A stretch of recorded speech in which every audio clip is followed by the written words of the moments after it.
इतना अनमोल कृति उन्होंने गुरु महाराज की वाणी के रूप में दिया है। संतमत समाज परिवार उनका सदैव ऋणी रहेगा। आइए मैं अब आमंत्रित करता हूँ सहरसा आश्रम से पधारे जो कुप्पा घाट में ही अभी रहकर ध्यान भजन करते हैं, हमारे संतमत के एक विद्वान साधक महात्मा स्वामी शंकर बाबा से कि आप अपने उद्गार रखने की कृपा करें।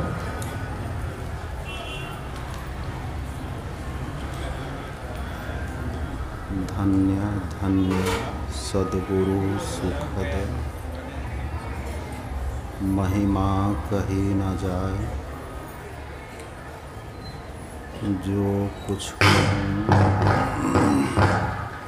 तुम्हारी कृपा, मोतें कछुना वसाए। श्री सद्गुरु महाराज की जय। पूज्यपाद गुरुजन, विद्वत जनों तथा माताएं,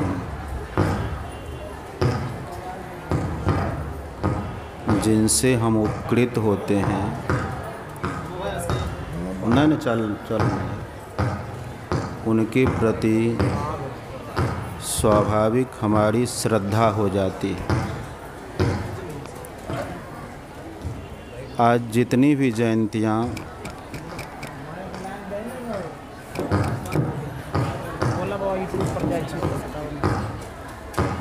श्री सद्गुरु महाराज की जय, जिनसे हम उपकृत होते हैं उनके प्रति हमारी स्वाभाविक श्रद्धा हो जाती है।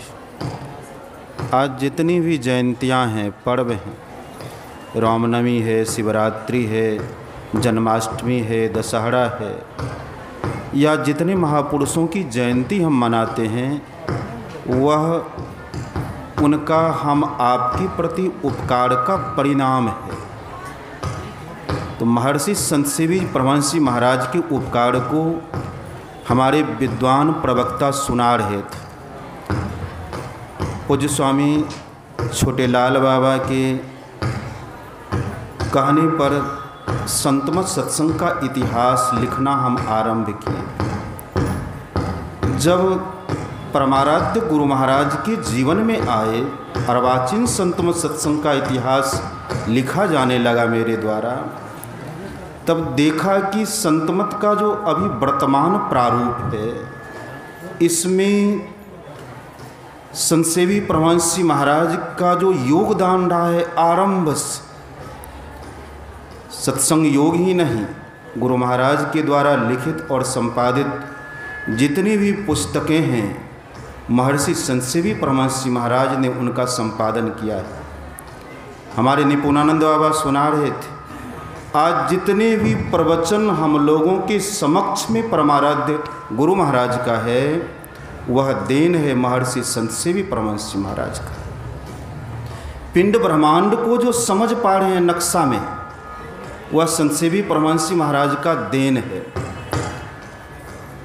उनकी सेवा देखिए, एक चित्र देखे होंगे नाखून काटते हुए, गुरु महाराज के नाखून काटने का तरीका सीख मिलती है कि महापुरुष परमात्मा का स्थूल अंग का नाखून कैसे काटा जा सकता है।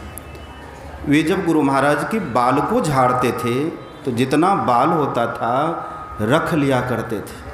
वह बाल और नाखून मेरे पास भी अभी है, कहीं से प्राप्त हुआ। क्यों?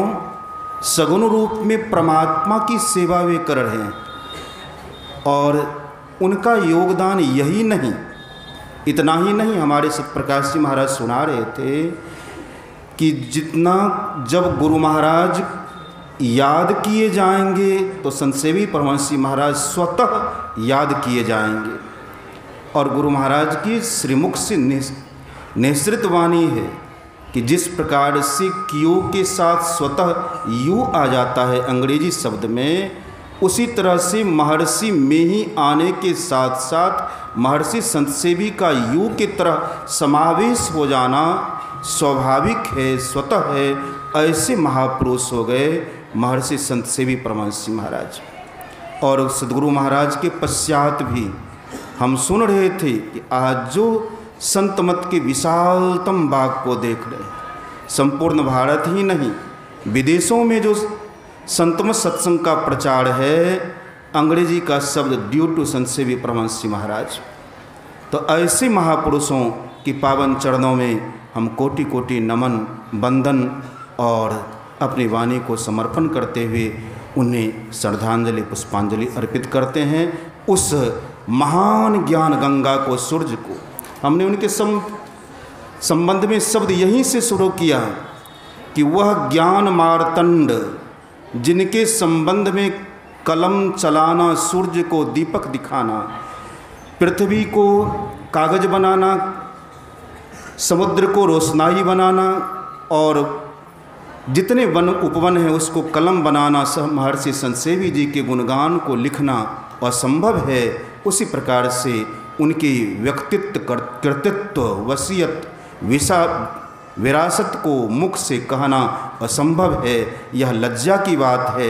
इसी दो शब्द में उनके पावन पाद पद्मों में हम अपनी श्रद्धांजलि अर्पित करते हैं। श्री सद्गुरु महाराज की जय।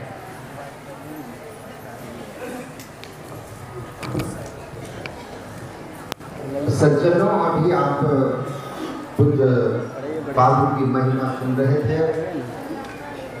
एक संत ने लिखा है कि शिष्य अपने गुरु की सेवा 3 तरह से करता है: शारीरिक सेवा, साहित्य की सेवा और तीसरा है उनके ज्ञान को आत्मसात करके, अनुभव करके, उस ज्ञान को प्रमाणित करके। तो पूज्यपाद महर्षि संत सेवी परमहंस जी महाराज ने गुरु महाराज की त्रुटि विहीन 40 वर्षों की लगभग सेवा, शारीरिक सेवा की, उनके साहित्यों को रचा, उनके ज्ञान को प्रचारित किया और गुरु महाराज की कृपा से साधना करके आत्म साक्षात्कार कर गुरु महाराज के ज्ञान को उन्होंने प्रमाणित भी किया। इस तरह शिष्यत्व की तीनों कसौटी पर वे खरे उतरे। ऐसे महान शिष्य के पावन जयंती में हम लोग अपना श्रद्धा सुमन आए हैं उनके चरणों में अर्पित करने, पुष्पांजलि करने। तो मैं अब संत मत के शांति संदेश पत्रिका, जिसकी स्थापना गुरु महाराज ने की थी, उनके विद्वान संपादक डॉक्टर प्रोफेसर गुरु प्रसाद बाबा से आग्रह करते हैं कि आप अपने उद्गार व्यक्त करें।